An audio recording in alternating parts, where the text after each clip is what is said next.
E aí, pessoal, hoje nós vamos para a nossa aula de história, né? Quando o Brasil era de Portugal. Então, vocês vão pegar o nosso livro, o livro de história de vocês, Ligamundo, e vão observar essa imagem aqui, tá bom? Essa primeira imagem. Essa imagem, ela foi feita por Benedito Calixto, de 1853, ele faleceu em 1927. Pintor, professor, historiador, olha que legal. Ele fez inúmeras pinturas que se destacaram por cenas históricas em São Paulo, no litoral paulista, tá? E ele também fez temas religiosos, da Marinha, produziu livros históricos e atuou como cartógrafo do litoral paulista. Então depois vai colocar um site para vocês que mostra as diversas obras desse pintor. Então eu quero que vocês observem nessa imagem, aqui ao fundo, do lado direito, no canto, aparece a imagem de indígenas, certo? Dando contraste com o que tem bem no centro, no segundo plano aqui o meio, que aparecem os clérigos, né, os padres e os portugueses. Então olha a diferença na roupa, no modo deles agirem, olha só, são culturas totalmente diferentes. E ao fundo aparecem as naus ali, ó, as caravelas, né? Então essa pintura parece uma foto, que coisa linda, né? Perfeita a imagem dela. Então, aqui no Brasil vieram vários pintores, inclusive depois nós vamos ver mais uma obra de um artista que ficou morando por 30 anos no Brasil. Depois, quando ele voltou para a França, ele fez uma obra, um livro, 3 volumes só das obras brasileiras. Olha que legal. Então, vamos lá. O primeiro conteúdo ali vai falar sobre o Império Marítimo Português. Então, acompanhem pelo livro de vocês, tá bom? Então, assim, essa parte faz uma pergunta. Como você imagina que ocorreu a exploração e o povoamento quando os portugueses chegaram ao território americano? Uma pergunta para vocês, né? Como será que aconteceu? Será que eles conseguiram chegar aqui e já se entenderem com os índios? Vocês já viram alguma coisa no 4º ano, agora nós vamos retomar, tá bom? Então, assim, Portugal foi um dos primeiros estados europeus a se unificar em frente à concorrência por territórios. Eles queriam dominar outros lugares, outros territórios. E ali vai aparecer um mapa, ó, dos lugares, né, dos principais continentes que eles foram explorando. Pode ver que esses traços vermelhos aí, ó, são todas as principais rotas comerciais deles, tá? Então, o que acontecia com isso? Tinha coisas positivas? Sim, né? Quanta cultura diferente que eles conheceram, quanto comércio foi feito ali, quanta troca de informações, né? Então, assim, tem essa parte da exploração, mas tem a parte importante também, né? Foi muito bom, muito positivo. Então, os portugueses utilizaram os conhecimentos também dos indígenas quando eles vieram aqui para o Brasil, né? Para fazer as conquistas, extrações que eles queriam. Porque o objetivo deles, primeiramente, foi extração de minérios. Porém, o que eles viram muito rico aqui foi o pau-brasil, né? Que eles utilizavam a madeira do pau-brasil para tingir roupas, tá bom? Então, eles buscaram muitos recursos. Então, primeiro, eles fizeram essa troca com os índios, né, porque os índios tinham conhecimento da mata, tudo, então eles poderiam adentrar no sertão do Brasil e fazer as explorações deles. E eles aí, só que o objetivo era encontrar ouro e prata, né? Mas aí eles também descobriram outros recursos interessantes e importantes para eles financeiramente. Então eles negociaram com os indígenas a utilização dos seus conhecimentos dessa mata aí, né? Então eles trocavam, faziam troca, chamava escambo isso. Agora nós vamos ver essa parte, ó. Vai lá, exploração do pau-brasil. Então, o pau-brasil era essa riqueza que eles retiravam. Então, ia da onde? Do Rio Grande do Norte até o Rio de Janeiro tinha pau-brasil. Então, imagina o tanto que eles exploraram. E os índios faziam o trabalho mais pesado, né? Cortar, empilhar, transportar e levar para os navios. Então, eles faziam as trocas com os indígenas assim, eles davam faca, davam espelho, faziam trocas com eles para conquistá-los, para eles poderem fazer o trabalho pesado para os portugueses. tá? Mas também eles fizeram uma outra descoberta, que são chamadas as drogas do sertão. Olha lá. Nossa, droga, né? Que isso? Não, são outras riquezas mesmo. Tipo cacau, canela, cravo, baunilha, guaraná, tá bom? Então, essas outras ervas, eles usavam para preparo de remédios, para tempero. Então, eles também usaram os conhecimentos indígenas para poder fazer essa extração, tá bom? E as missões jesuítas que ajudavam a utilizar a mão de obra indígena, tá? Aqui vai entrar também os bandeirantes. Então, existiam as entradas que eram do governo, o governo financiava para eles explorarem o interior do Brasil, buscando riquezas, e os bandeirantes que também trabalhavam por particulares para fazer esse trabalho. E além disso, eles também capturaram indígenas, que nós vamos ver depois. Então, antes do governo geral do Brasil, nós tivemos um tratado, porque Portugal queria a função das colônias, no caso o Brasil, era produzir riqueza para Portugal. Só que não era apenas Portugal que estava interessado no Brasil, existiam outros países, como a França, a Holanda, e para defender o território, eles tiveram que fazer um acordo. Então, o Brasil, o Portugal e a Espanha tinham o domínio do marítimo. Então, eles dividiram o território. E uma parte do Brasil pertencia a Portugal, a outra a Espanha. Então, como que eles iam controlar isso, defender o país?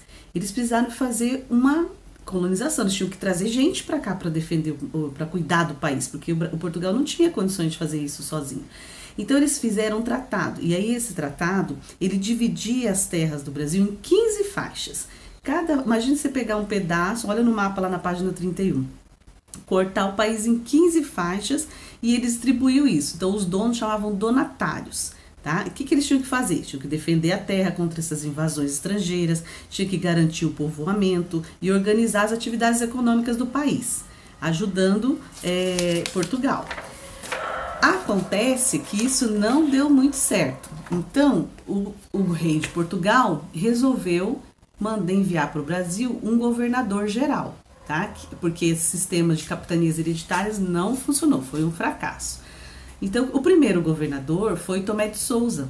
E quando ele chegou, ele já ele tinha a sua missão de garantir o cumprimento da lei, assentar os donatários, organizar. Então, ele fundou a primeira capital do Brasil, que foi Salvador, na Bahia, tá bom? Ele chamava Tomé de Souza. E junto vieram os jesuítas. Para quê? Para catequizar os índios, porque eles acreditavam que a religião iria ajudar ao governo, né, a controlar os índios, né, facilitar essa submissão dos índios a eles. Então, a sociedade colonial, vocês imaginam como que deveria ter sido a divisão da sociedade naquele período de colônia, né? Quais eram os direitos, quais eram os deveres, qual a função que as mulheres desempenhavam. Então, olha só, as colônias, os donatários com suas capitanias começaram a se desenvolver, né? E algumas se destacaram, principalmente a de São Vicente. O que eles faziam lá? Eles plantavam cana-de-açúcar. Então, a parceria entre os indígenas não durou muito tempo. O que eles tiveram que fazer? Escravizar os índios, né? E chamados negros da terra, e eles eram aprisionados pelos bandeirantes para poder cumprir essas tarefas. Acontece que isso não durou muito tempo, e olha aqui a imagem. Eu quero falar dessa imagem. Essa imagem aqui é do Jean-Baptiste Debré, aquele outro pintor que eu falava para vocês no início, que ele foi pintor, desenhista francês, né? Ele integrou uma missão que se chamava a Missão Artística Francesa. Qual que era o objetivo? Vir aqui para o Rio de Janeiro, em 1816, com a tarefa de criar uma academia de belas artes e aí ele ficou na colônia. E ele ficou 31 anos no Brasil. E ele que eu falei para vocês que depois, quando ele voltou para a França, ele publicou 3 volumes de imagens, de fotos das artes dele sobre o Brasil. Então, olha que perfeita essa imagem. Parece uma foto, né? Isso era uma pintura. Então, assim, foi um artista muito importante na história do nosso país, que fez muitos registros importantes.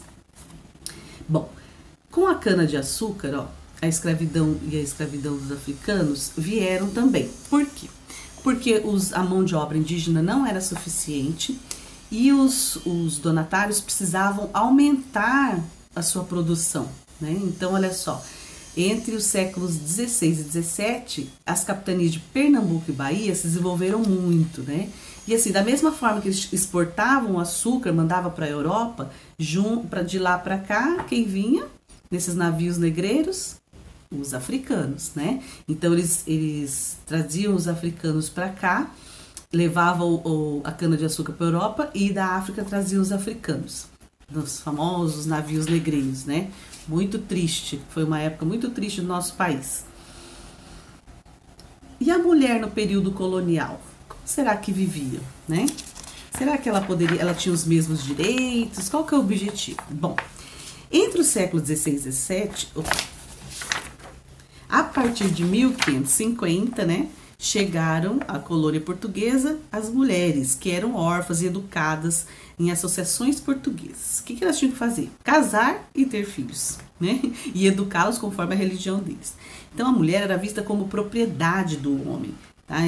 Os afazeres dela eram domésticos e cuidar dos filhos. Se caso o marido tivesse um comércio, ela também ficaria responsável, ela poderia trabalhar, mas porque ele deixava, entendeu? Era ele que comandava.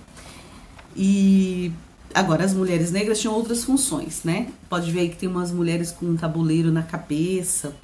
Elas eram responsáveis por pequenos comércios, como vendeiras, quituteiras, vendedoras ambulantes, tá? Então cabia à mulher a tarefa de comercializar e distribuir esse produto para a população, doces, frutas, hortaliças, queijos e outros. Tá? Esse era o papel da mulher na sociedade naquela época. Aqui tem uma pirâmide, na página 37, que mostra para vocês que na época existiam três partes da nossa sociedade, tá? Então, quem era? Como ela estava dividida? É assim, escravizados, que era essa parte de baixo aqui, os homens livres ali no meio e os senhores de terra. Então, puxa vida, mas por que essa diferença? Porque os escravos, eles eram instrumentos de trabalho. Então, eles podiam ser trocados e vendidos como mercadoria. Já os homens livres, roceiros, artesãos, pequenos comerciantes, eles eram mestiços, mas de baixa renda. Então, quem comandava eram os brancos donos de terras e grandes comerciantes. Eles podiam participar, ser eleitos nas câmaras municipais, ter cargos, títulos na administração colonial, tá? Eles eram chamados de homens bons. Então, eles eram a elite da sociedade. Então, nossa sociedade estava dividida em três partes, tá bom? Essas três partes. E hoje? Como que nós estamos? Vamos pensar aí, né? Porque é interessante a gente olhar isso para analisar o que acontece hoje. Quem pode votar? Quem pode fazer parte da sociedade? Quem que pode ser considerado um vereador, um deputado? Né? Então, isso aqui compara com vocês como que era antes, como é hoje. Né? Será que tem escravos indígenas, africanos? Como que será que está dividida a nossa sociedade hoje? Vamos pesquisar isso mais para frente. E por último, a gente vai falar sobre os direitos indígenas, né? A luta deles pela terra. Então, na página 40, vocês vão ver lá que os povos indígenas conquistaram o direito de manter e defender seu modo de vida, sua crença, suas tradições e costumes. Mas não foi de uma hora para outra. Demorou muito tempo. E isso foi garantido na nossa Constituição em 1988. Então, você imagina a luta dos indígenas para defender os direitos deles, né? Então, nós temos que pensar muito nessa manutenção do modo de vida dos indígenas, né? Que depende de quê? Da terra deles. Eles precisam desses recursos naturais e que estão ameaçados, tá? Então, aí nessa foto mostra os indígenas, ó, em escola, fazendo, reivindicando os seus direitos, porque eles ainda estão lutando. E sabe como que nós vamos ver isso? Nesse mapa aqui, ó. Próximo mapa, aqui na página 41. Olha só, sabe essa parte verde? É a parte que está regularizada como terra dos indígenas. Você imagina essa parte verde, o mapa inteiro. Porque quando os portugueses chegaram aqui para colonizar, todo o Brasil pertencia aos indígenas, né? Então, olha a luta deles para poder, pela terra, pela crença, pela religião, para manter a cultura deles, a forma de vida deles. Então, a primeira coisa que a gente tem que ver no mapa, ó, é a legenda. Tá? Então, esses pontinhos coloridos, eles estão descritos aqui do lado esquerdo na legenda. Ó. Declaradas, vermelhinho, tá vendo esses pontinhos vermelhos? Elas são declaradas terras indígenas, mas elas não estão regularizadas, tá?